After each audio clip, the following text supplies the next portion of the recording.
नमस्कार, मैं गरिमा। ये है जागो हिमाचल 365 टीवी, डर के नहीं डट के, और आप देख रहे हैं हिलक्रिस्ट न्यूज चैनल। अब बढ़ते हैं आज के मुख्य समाचारों की तरफ। लोगों को वर्चुअल माध्यम से घर में ही योगाभ्यास करवा रहे आयुर्वेदिक चिकित्सक।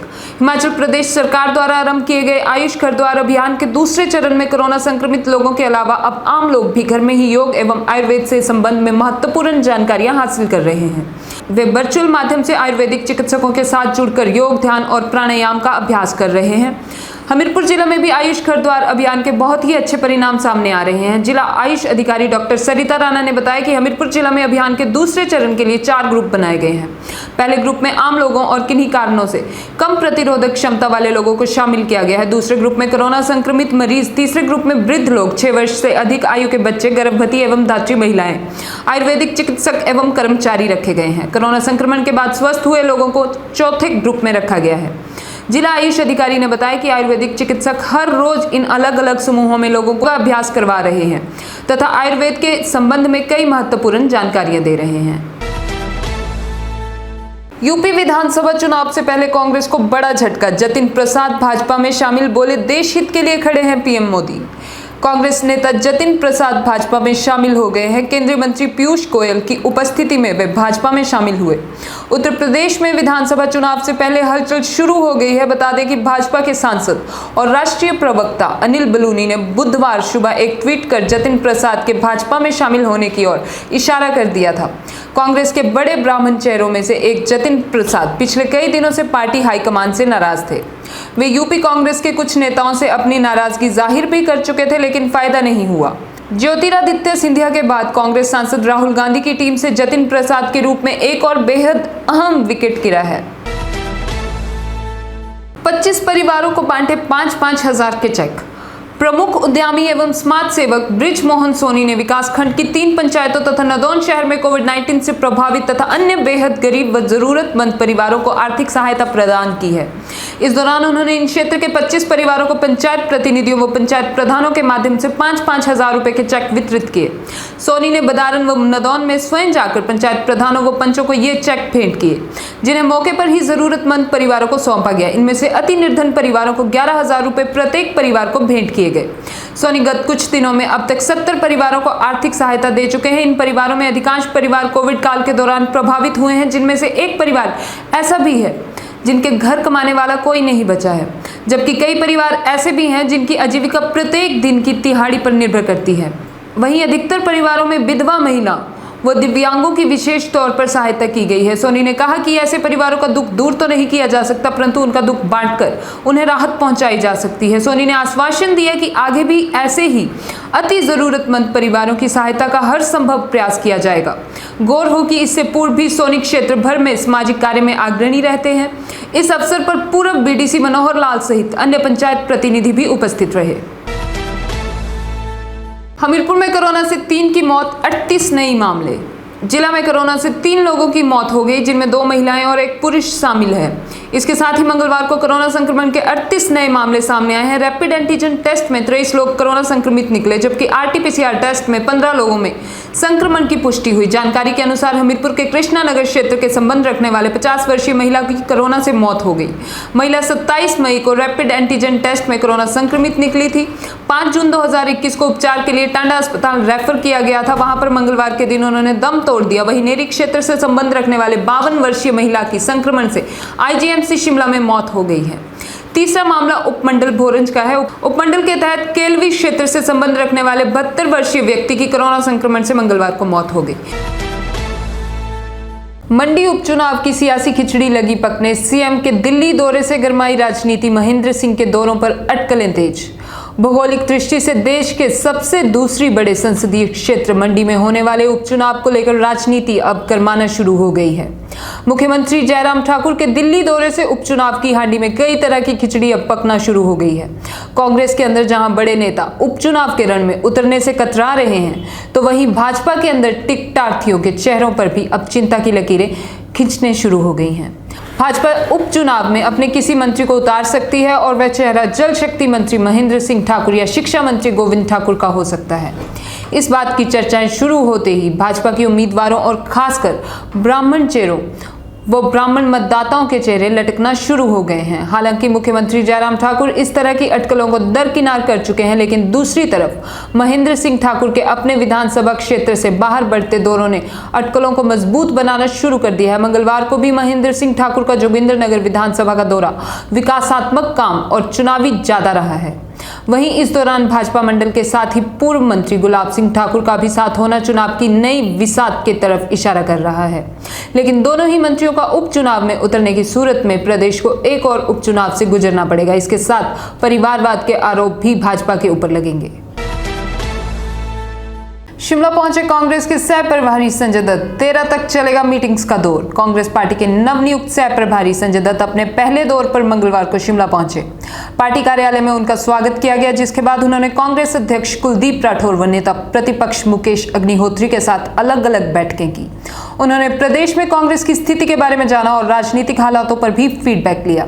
संजय दत्त यहां पहुंचने के बाद पार्टी कार्यालय से हॉली लॉज गए, जहां उन्होंने पूर्व मुख्यमंत्री वीरभद्र सिंह का कुशलक्षेम जाना।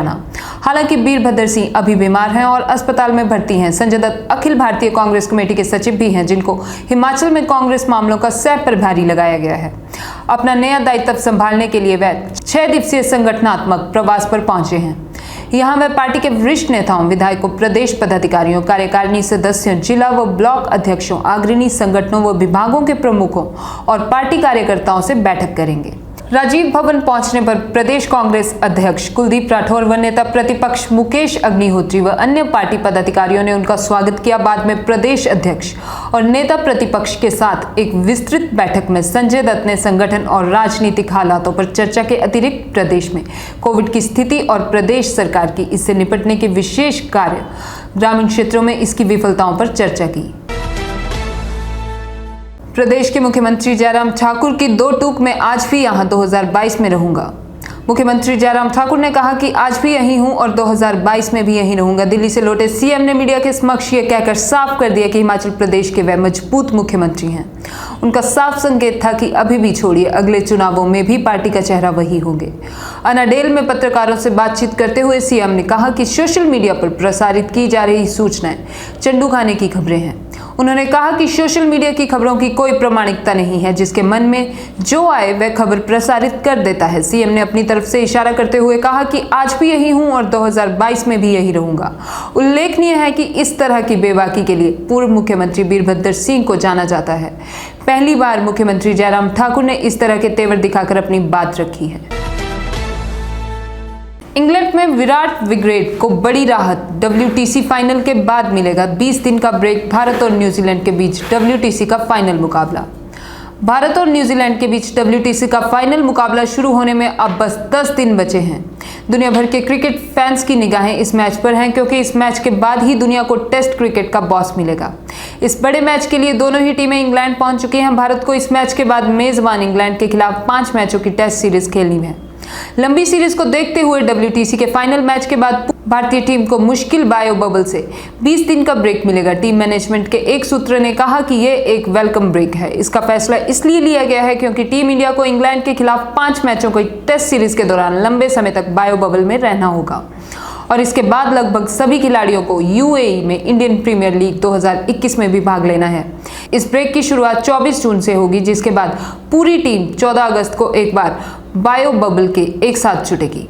भारतीय कप्तान विराट कोहली ने WTC फाइनल और इंग्लैंड टेस्ट के बीच लंबे गैप पर कुछ समय पहले कहा था कि ये सोचने और आराम करने का एक शानदार अवसर है। ये देखते हुए कि हमारे पास आगे 5 टेस्ट मैचों की सीरीज होगी, इसमें हमें फिर से संगठित होने का समय मिलेगा और इस तरह की एक महत्वपूर्ण सीरीज से पहले इसकी आवश्यकता है। हम लगातार जीतते रहना चाहते हैं। हमने यहाँ तक पहुँचने के लिए बड़ी मेहनत की है। लियोनेल मेसी को पछाड़ छेत्री ने बनाया रिकॉर्ड। सर्वाधिक गोल के मामले में अब सिर्फ रोनाल्डो से पीछे। भारतीय फुटबॉल टीम के करिश्माई स्ट्राइकर सुनील छेत्री अर्जेंटीना के सुपरस्टार लियोनेल मेसी को पीछे छोड़कर सर्वाधिक गोल करने वाले सक्रिय खिलाड़ियों की सूची में दूसरे स्थान पर पहुंच गए हैं। 36 वर्षीय छेत्री ने सोमवार को फीफा विश्व कप 2022 और AFC एशियाई कप 2023 के संयुक्त क्वालिफाइंग मैच में बांग्लादेश के खिलाफ भारत की तरफ से दोनों गोल किए। इस तरह से उनके कुल अंतर्राष्ट्रीय गोल की संख्या 74 हो गई।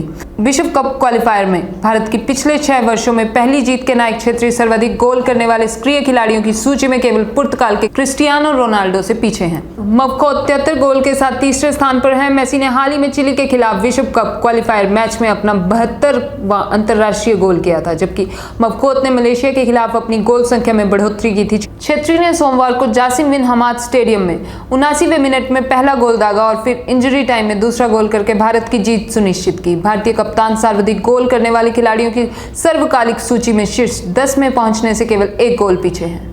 धन्यवाद और जुड़े रहिए हिल क्वेस्ट न्यूज के साथ। हेलो हिमाचल 365 टीवी, सूचना, समाचार, मनोरंजन, एजुकेशन और भी बहुत कुछ लेकर आ रहा है। This is Himachal 365 TV and you're watching Hillquest News. I am Garima. मेरा नाम है आशीष। ये है हिमाचल 365 टीवी और आप देख रहे हैं हिलक्विस्ट टीवी न्यूज। हम जल्द आ रहे हैं पूरे हिमाचल की ताजा तरीन खबरों के साथ। हर तरह के समाचारों के लिए देखिए हिमाचल 365 टीवी और जुड़े रहिए हिलक्विस्ट न्यूज के साथ। पद्मश्री अवार्डी मिल्खा सिंह की देखभाल कर रही हिमाचल की डॉक्टर शिवानी। पद्मश्री अवार्ड मिल्खा सिंह की देखभाल हिमाचल प्रदेश के हमीरपुर की रहने वाली corona warrior doctor Shivani Chandel कर रही है। डॉक्टर शिवानी चंदेल पीजीआई चंडीगढ़ में मेडिसिन विभाग में विशेषज्ञ के पद पर सेवारत हैं। इसी अस्पताल में भारत के सबसे तेज धावक रहे मिल्खा सिंह उपचार के लिए भर्ती हैं। शिवानी चंदेल ने स्कूल स्तर की शिक्षा हमीरपुर के एक निजी स्कूल में ग्रहण की। इसके बाद उन्होंने doctor Rajendra Prasad medical college Tanda Kangra से एमबीबीएस की पढ़ाई की। एमबीबीएस की पढ़ाई पूरी करने के बाद उन्होंने कुछ समय तक हमीरपुर के प्राथमिक स्वास्थ्य केंद्र ऊल में सेवाएं दी। इसी बीच उनका चयन पीजीआई चंडीगढ़ में स्नातकोत्तर के लिए हो गया। यहाँ पर एमडी मेडिसिन की पढ़ाई पूरी करने के बाद डॉक्टर शिवानी चंदेल पीजीआई चंडीगढ़ में ही सेवाएं दे रही हैं। वे यूट्यूब और अन्य सोशल मीडिया प्लेटफॉर्म्स के माध्यम से लोगों को विभिन्न बीमारियों के लक्षण और उनसे बचाव समेत स्वास्थ्य के बारे में जागरूक करती रहे हैं। डॉक्टर शिवानी चंदेल की माता बीना कपिल हमीरपुर नगर परिषद और चबूतरा जिला परिषद वार्ड के पार्षद रह चुकी हैं। किसानों बागवानों को अब बोतल में मिलेगी नैनो यूरिया खाद। हिमाचल प्रदेश में किसानों और बागवानों को अब तरल नैनो यूरिया खाद भी मिलेगी। अब खेतों और बगीचों में यूरिया की बोरी नहीं बल्कि बोतल में भरकर तरल खाद पहुंचाई जाएगी। 40 किलो बोरी की जगह अब 500 ml यानी आधा लीटर तरल खाद बोतल में मिलेगी। जहां 40 किलो की बोरी 1 एकड़ ज़मीन में इस्तेमाल होती है, वैसे ही एक बोतल नैनो यूरिया 215 लीटर पानी में मिलाकर भी 1 एकड़ ज़मीन में डाली जाएगी। इससे फसल पैदावार तो बढ़ेगी ही, प्रदूषण से भी बचेंगे और माल भाड़ा भी सरकार और किसानों का कम होगा। 1 माह के भीतर किसानों बागवानों को तरल यूरिया खाद मिलनी भी शुरू हो जाएगी। प्रदेश में हर साल करीब 42,000 टन इफ्को यूरिया खाद की आपूर्ति करते हैं। इफ्को के क्षेत्रीय अधिकारी विशाल शर्मा ने बताया कि हिमाचल प्रदेश के कृषि और बागवानी विश्वविद्यालय सहित फील्ड में नैनो यूरिया के कुल 312 सफल परीक्षण हो चुके हैं। इनके सुखद परिणाम भी सामने आए हैं। प्रदेश के किसानों और बागवानों को 1 माह के भीतर नैनो यूरिया की आपूर्ति शुरू कर दी जाएगी। इस यूरिया से 7% अतिरिक्त फसल हासिल की जा सकती है। मरीजों को राहत, टांडा अस्पताल में शुरू हो गई सभी ओपीडी। कोरोना संक्रमण के मामलों में कमी आते ही अब अस्पतालों में ओपीडी की व्यवस्था शुरू हो गई है। टांडा मेडिकल कॉलेज में भी लंबे समय बाद करीब सभी ओपीडी शुरू हो गई हैं। जानकारी के अनुसार पहले टांडा मेडिकल कॉलेज में बने मेकशिफ्ट अस्पताल में कोविड मरीजों के उपचार के लिए ज़्यादातर डॉक्टर ड्यूटी दे रहे थे। इस कारण टांडा में ज़्यादातर ओपीडी बंद पड़ी थी और कोरोना के अलावा अन्य मरीजों को निजी अस्पताल का रुख करना पड़ रहा था। टांडा अस्पताल में केवल इमरजेंसी में ही मरीजों को देखा जा रहा था, मगर अब अस्पतालों और जिला कांगड़ा में कोरोना के मामलों में भारी कमी आई है।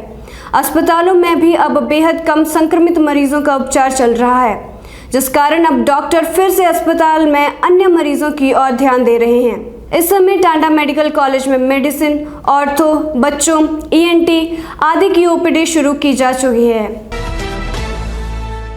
गुड़िया मामले में दोषी की सजा पर सुनवाई 15 जून तक टली। हिमाचल प्रदेश के बहुचर्चित गुड़िया दुष्कर्म और हत्याकांड मामले में दोषी करार दिए गए नीलू की सजा पर सुनवाई मंगलवार को कोरोना कर्फ्यू के चलते 15 जून तक टल गई है।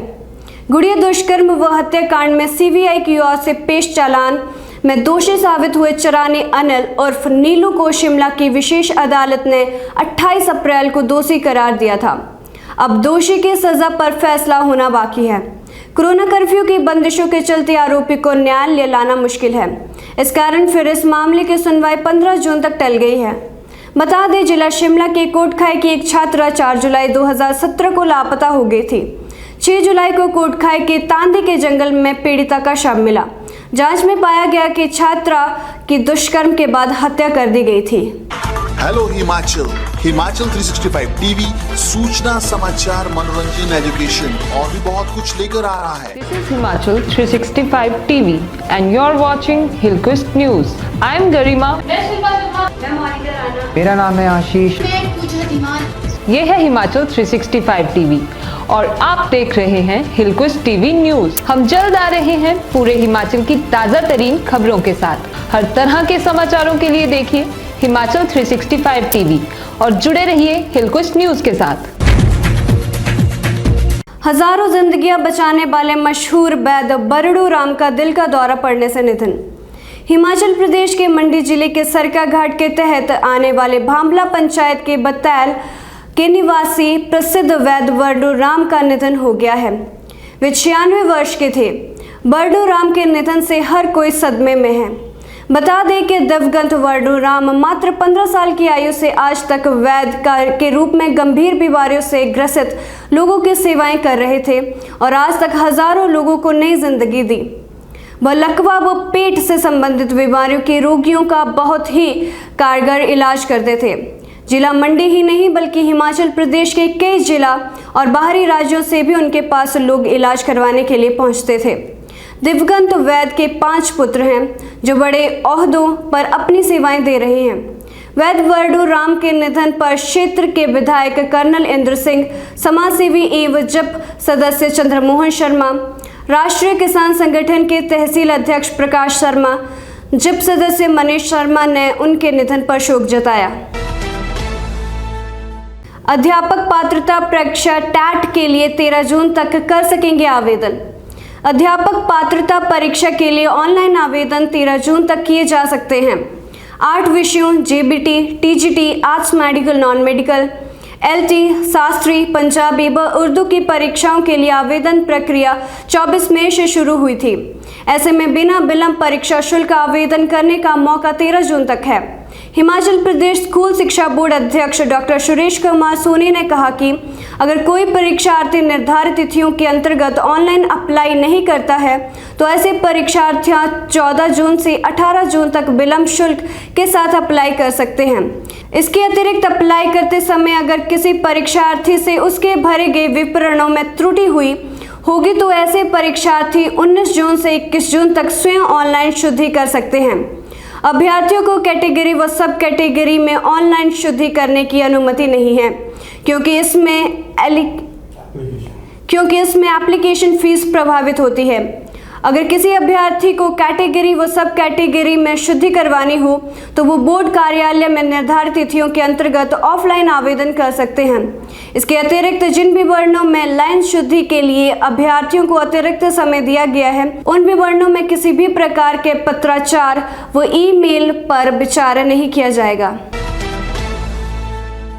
हिमाचल को मिलेंगे 280 करोड़। केंद्र सरकार देगी जीएसटी कंपनसेशन, 2 दिन के भीतर आएगा पैसा।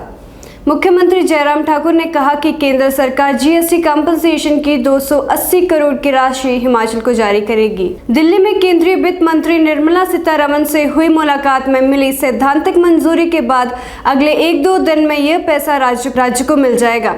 सीएम ने कहा कि प्रधानमंत्री नरेंद्र मोदी ने 21 जून 2021 में सभी राज्यों को 18 साल और उससे अधिक आयु वर्ग के लोगों के निःशुल्क टीकाकरण की घोषणा की है। उन्होंने कहा कि निजी अस्पतालों द्वारा सीधी खरीद की 25% वैक्सीन की व्यवस्था जारी रखने के निर्णय से निजी अस्पतालों के माध्यम से अधिक लोगों को तय कीमतों पर टीकाकरण सुनिश्चित करने में काफी मदद मिलेगी। उन्होंने प्रधानमंत्री गरीब कल्याण अन्न योजना के समय अवधि इस वर्ष नवंबर तक बढ़ने के लिए प्रधानमंत्री का आभार व्यक्त किया। इस योजना के माध्यम से महामारी के समय में हर महीने निःशुल्क राशन प्रदान करने से देश के 80 करोड़ से अधिक लाभान्वित होंगे। मुख्यमंत्री ने कहा कि उन्होंने राज्य को वित्त वर्ष 2017-18, 18-19 और 19-20 के लिए भारत सरकार से देय जीएसटी मुआवजों का मामला केंद्रीय वित्त मंत्री निर्मला सीतारमण के साथ उठाया। हेलो हिमाचल, हिमाचल 365 टीवी सूचना, समाचार, मनोरंजन, एजुकेशन और भी बहुत कुछ लेकर आ रहा है। This is Himachal 365 TV and you're watching Hillquist News. I am Garima. मेरा नाम है आशीष। ये है हिमाचल 365 टीवी और आप देख रहे हैं हिलक्विस्ट टीवी न्यूज। हम जल्द आ रहे हैं पूरे हिमाचल की ताजा तरीन खबरों के साथ। हर तरह के समाचारों के लिए देखिए हिमाचल 365 टीवी और जुड़े रहिए हिलक्विस्ट न्यूज के साथ। डलहौजी का नाम बदलने का वक्त आ गया। वरिष्ठ भाजपा नेता शांता कुमार ने राज्यपाल और सीएम को लिखा पत्र। चंबा के बेहद खूबसूरत और ऐतिहासिक पर्यटन स्थल डलहौजी का नाम बदलने की चर्चा इन दिनों परवान पर है। हाल ही में जहां भाजपा के राज्यसभा सांसद सुब्रमण्यम स्वामी ने डलहौजी का नाम बदलने का मुद्दा उठाया था, तो वहीं अब वरिष्ठ भाजपा नेता शांता कुमार भी इसमें कूद गए हैं। शांता कुमार ने राज्यपाल बंडारू दत्तात्रेय तथा मुख्यमंत्री जयराम ठाकुर को पत्र लिखकर आग्रह किया है कि 1992 में भाजपा सरकार के निर्णय को पूरा किया जाए। उन्होंने कहा कि जब वो मुख्यमंत्री थे तो डलहौजी का नाम बदलने का अध्यादेश लाया गया था, परंतु उसके बाद कांग्रेस ने उसे रद्द कर दिया। डलहौजी 3 महान पुरुषों की याद से जुड़ा है। प्रसिद्ध साहित्यकार, नोबेल पुरस्कार विजेता रविंद्रनाथ टैगोर डलहौजी आए थे और अपनी प्रसिद्ध रचना गीतांजलि का कुछ भाग यहीं लिखा था। इसी तरह नेताजी सुभाष चंद्र बोस डलहौजी आए थे और कुछ वक्त यहीं गुजारा। विदेश जाकर आजाद हिंद फौज के गठन का क्रांतिकारी विचार पर उन्होंने डलहौजी में आत्ममंथन कर निर्णय किया था। शहीद भगत सिंह के चाचा और प्रसिद्ध क्रांतिकारी अजीत सिंह भी डलहौजी रहे और यहीं पर उनका निधन हुआ। इन तीनों महान पुरुषों के स्मारक डलहौजी में बने। शांता कुमार ने कहा कि नेताजी सुभाष चंद्र बोस जिस मकान में रहे, सरकार उसका अधिग्रहण कर एक भव्य स्मारक बनाए। संसारपुर टेरेस में जले 2 ट्रक, लाखों का नुकसान। शॉर्ट सर्किट से सुलगी चिंगारी ने बरपाया कहर। पुलिस चौकी संसारपुर टेरेस के अंतर्गत दी ट्रक यूनियन में सोमवार रात 2 ट्रकों में आग लगने से लाखों रुपए का नुकसान हो गया। गनीमत रही कि इसमें जाल माल का कोई ज्यादा नुकसान नहीं हुआ। वहीं आग लगने का मुख्य कारण शॉर्ट सर्किट माना जा रहा है। सोमवार रात 11 बजे एक ट्रक में अचानक आग लग गई, जबकि ड्राइवर गाड़ी में ही सो रहा था। फैक्ट्रियां पास होने के कारण आग बुझाने के लिए ड्राइवर ट्रक को यूनियन की तरफ ले आया, परंतु आग के कारण ट्रक में धुआं बढ़ने से ट्रक दूसरी खड़ी गाड़ी से टकरा गया, जिससे दोनों ट्रकों में आग लग गई। सूचना मिलने पर Sansarpur terrace police head constable Ashok Kumar व राजेश कुमार ने टीम संग मौके पर पहुंचकर आसपास खड़ी सभी गाड़ियों को वहां से हटाया। संसारपुर टेरेस व तलवाड़ा फायर ब्रिगेड की 2 गाड़ियों ने आग पर काबू पाया। डीएसपी देहरा अंकित शर्मा ने मामले की पुष्टि की है।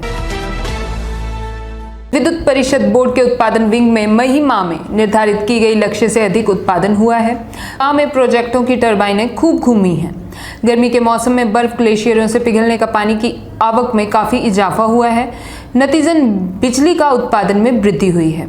मई महीने में हिमाचल प्रदेश के विभिन्न बिजली उत्पादन के सब स्टेशनों के पावर प्रोजेक्टों को 183.77 QMU यूनिट का उत्पादन करने का लक्ष्य दिया गया था, जिसमें 203.174 AMU यूनिट अधिक उत्पादन हिमाचल प्रदेश के विभिन्न पावर प्रोजेक्टों में बिजली बोर्ड को हुआ है, जो कि तय की गई लक्ष्य 19.504 AMU यूनिट से अधिक है।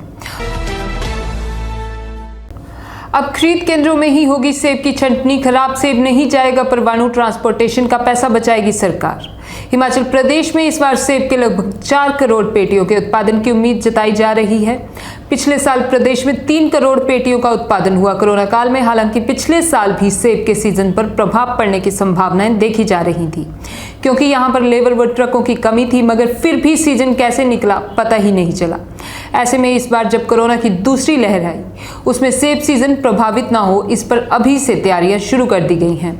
बागवानी विभाग ने इस बार के सेब सीजन के लिए पहले से कुछ तैयारियां कर ली हैं। कुछ बड़े बदलाव किए जा रहे हैं ताकि सरकार को नुकसान ना हो। सरकार ने तय किया है कि इस बार HPMC द्वारा प्रोक्योर किए जाने वाले सेब की छंटनी उसकी खरीद केंद्रों में ही कर दी जाएगी। सालों से खरीद केंद्रों पर सेब खरीदा जाता है और उसे सीधा परमाणु संयंत्र भेज दिया जाता है, जहां पर सेब की छंटनी होती है और वहां खराब सेबों को फेंक दिया जाता है। जो सेब ठीक होता है उसे वापस लाया जाता है। ऐसे में सेब को यहां से ले जाने और वापस लाने में ट्रांसपोर्टेशन का काफी खर्चा आ जाता है। इसलिए अब फैसला लिया गया है कि सेब को उनके प्रमाण केंद्रों में ही छांट लिया जाएगा। शिमला जिला में काफी संख्या में प्रापण केंद्र स्थापित किए गए हैं, वहीं कई दूसरे क्षेत्रों में प्रापण केंद्र बनाए जाते हैं। इस बार ना रीचेकिंग न रिवैल्यूएशन, पिछले वर्ष की परीक्षाओं को आधार बनाकर प्रमोट किए जाएंगे छात्र। कोरोना महामारी ने एजुकेशन सिस्टम में भी कई बड़े परिवर्तन कर दिए हैं। छात्रों की परीक्षाएं नहीं हो पा रही हैं और पिछले वर्ष की परीक्षाओं को आधार बनाकर भी छात्र प्रमोट किए जाएंगे। इस बार फाइनल अंक व रिजल्ट जारी होने के बाद छात्रों के पास रीचेकिंग और रिवैल्यूएशन का कोई मौका उपलब्ध नहीं रहेगा। वहीं इस बार छात्रों का मूल्यांकन उनके शिक्षकों व स्कूलों द्वारा ही किया जाएगा। हालांकि कोरोना की हालात सामान्य होने पर छात्रों को किसी भी प्रकार का संदेह होने पर परीक्षाएं देने का मौका उपलब्ध रहेगा। बिना ट्रांसफर ऑफ क्रेडिट TOC के 2413 छात्र और इंप्रूवमेंट ऑफ परफॉर्मेंस के 2470 छात्रों को प्रमोट नहीं किया जाएगा। इसके लिए कोविड के नियंत्रण होने के बाद सुचारू रूप से गाइडलाइन के तहत परीक्षाएं संचालित करवाई जाएंगी। हेलो हिमाचल, हिमाचल 365 टीवी सूचना, समाचार, मनोरंजन, एजुकेशन और भी बहुत कुछ लेकर आ रहा है। This is Himachal 365 TV and you're watching Hillquist News. I am Garima. मेरा नाम है आशीष।